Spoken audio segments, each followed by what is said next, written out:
Dad and I were driving this week, running an errand. We had an interesting conversation, and it just, some things he said and just the conversation. We were talking about Vermeer, the manufacturing plant down in Pella, and it was, Dad obviously grew up in Pella, and so he had some working knowledge there, and he was talking about a man that Scott and I actually did a roof for 20 plus years ago. He was a worker at Vermeer.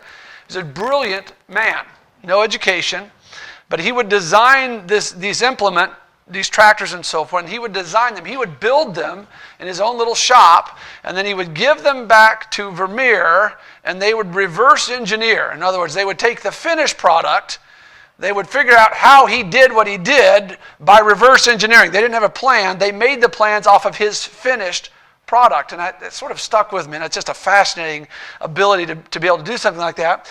And I feel like it really fits in the context of this particular theme of the program, because you and I have a stated end. We have a culmination. We have a command in Scriptures.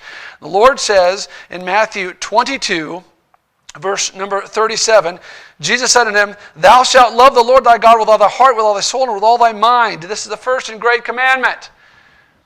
We have the finished product.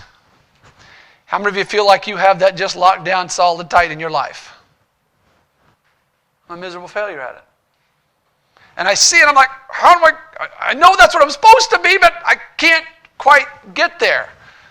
Well, we'll read another passage, and it sort of starts to shed some light on it, and when we've dealt with this passage before, and most of you know it, 1 John 4:19. We love him because he first loved us. And okay, that starts to get us in the direction. Now, it's not an internal thing. It's not a self-driven desire. There's God's love toward me is the driving force. I know those two facts. And yet, if you put on my report card my grade, it would be a giant F in the do I love God with my heart, soul, and mind. I'm still not there. And as I was thinking about this, is going to come kind of silly perhaps, and some of you will get this illustration. I was actually thinking the other day of the old classic musical Fiddler on the Roof. Some of you know that. Some of you watch it. Some of you are nodding your heads. You know what I'm talking about. It's a story about some turn of the century, 19th century Jews in Russia. And I won't belabor the whole plot of it, but there's a wonderful scene in there. It's a very tender moment. If you know anything about the plot, this man Tevye, the named character, the primary character in the play, he has some daughters. And so he's one by one, they're coming of age to be married. And so at that time it was all arranged marriages, and things were all done by the matchmaker and so forth. And he comes, and one of his daughters basically says to him, "Dad, I don't want you to arrange a marriage. I've already found this young man that I love, and I want to marry him, and I don't want an arranged marriage. I don't want you to figure it out for me." And he wrestles with that, because his entire idea of marriage was he was an arranged marriage. He's in the song they sing, "Do you love me?" He says, "The first time I met you was on our wedding day."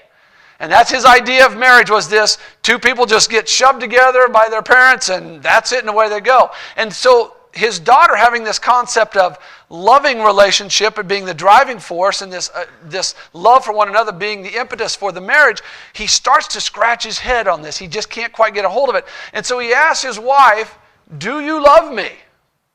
And of course, she's come from the same mind frame, and she's kind of like, "What kind of a stupid question is that?" And this is all in song form, and I'm streamlining it. And they go back and forth. "Do you love me?" "Well, I don't know. Do you love me?" "I don't know. Do you love me?" "Is this important?" And finally she comes to a point, and she goes, "Do I love him?" She goes, "For 25 years, and I'll get all the words not exactly right, but for 25 years I've milked the cow, and I've fed them, and I've clothed him, and we've shared the same house, and we've done this, and for 25 years my bed is his," and all of these things. She starts enumerating all these different things that they have been doing for 25 years of their marriage, and finally she goes, "If that's not love, what is?"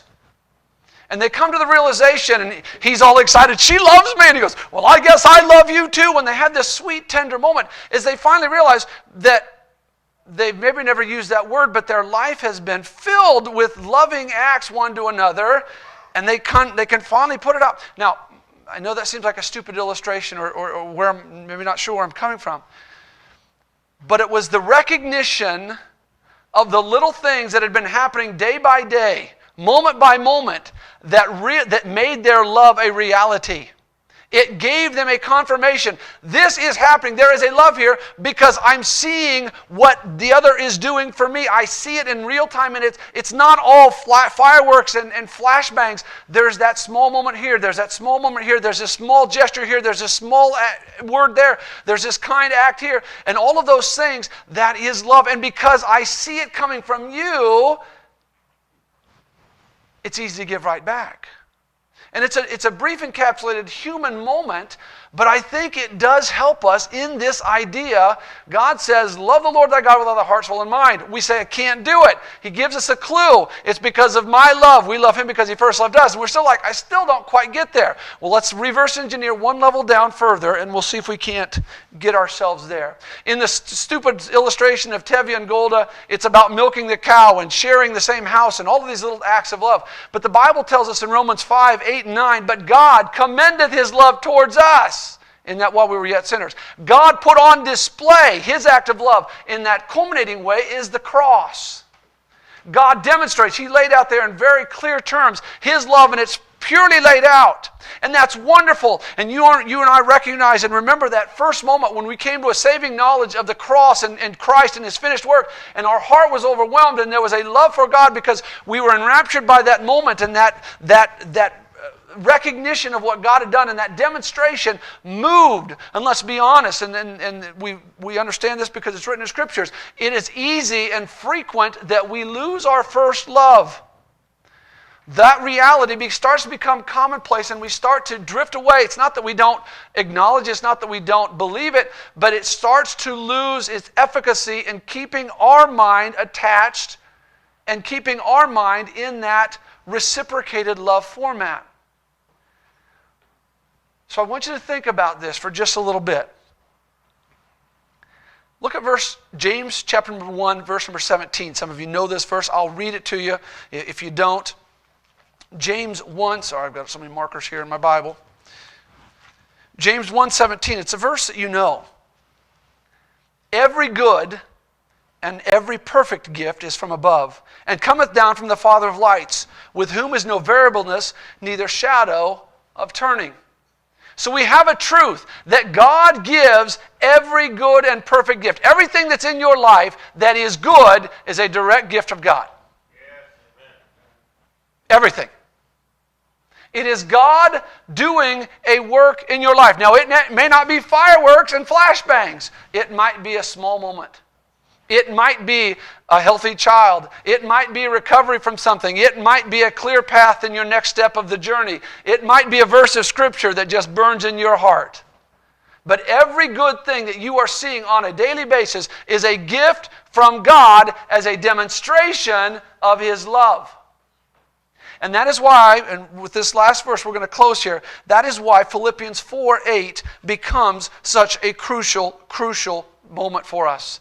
And to me, this is what we boil it all down, and it comes to, and the rubber meets the road. If we want to fulfill that Matthew command, love the Lord thy God, we recognize 1 John 4:19. Our love is a reciprocation of his love towards us. But how do we get there where we keep our mind focused and we see the love of God frequently coming into our lives, and it changes us and it molds us and it drives us into a love for him? Philippians 4:8. Finally, brethren, whatsoever things are true, whatsoever things are honest, whatsoever things are just, whatsoever things are pure, whatsoever things are lovely, whatsoever things are of a good report, if there be any virtue and if there be any praise, think on these things.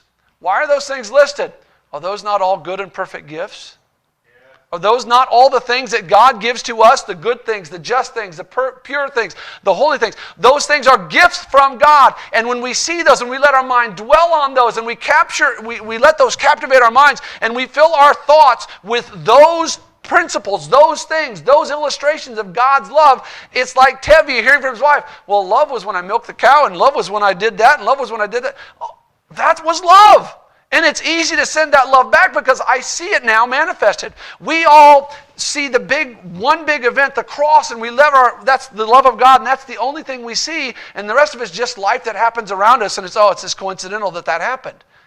It's not. It is a gift from God. And when we start recognizing it as a gift from God, now our heart is drawn to Him and reciprocate that love because we see it coming at us, and it's easy to let it go back the other way. But let me ask you this. How much of your day is spent dwelling on the negative?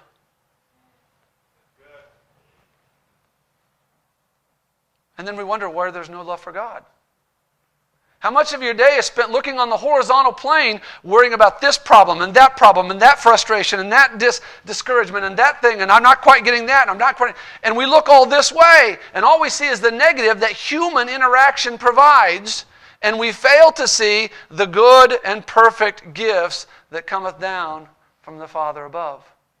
And then we go, oh, I guess I don't love God. Well, He's loving on you, but you just don't see it. It's like Tevye seeing all those acts of his wife, all those things she did. She milked the cow every day. He never took notice of it. He never saw that as an act of love. But as soon as it clicked, he was right there. He was ready and eager to be a part of that loving two-way street.